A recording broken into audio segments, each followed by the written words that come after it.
Meaning of George Bernard Shaw. George Bernard Shaw.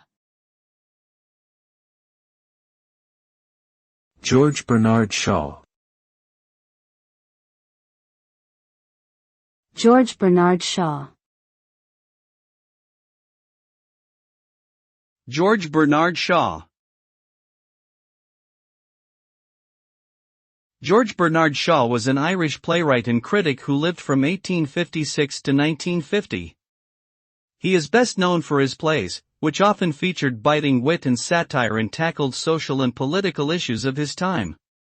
Shaw was also a staunch advocate for women's rights and socialism, and his writings on these topics were influential in shaping public opinion. Today, Shaw is widely regarded as one of the greatest dramatists in the English language, and his plays continue to be performed around the world. Overall, George Bernard Shaw was a multifaceted figure whose work had a significant impact on literature and society.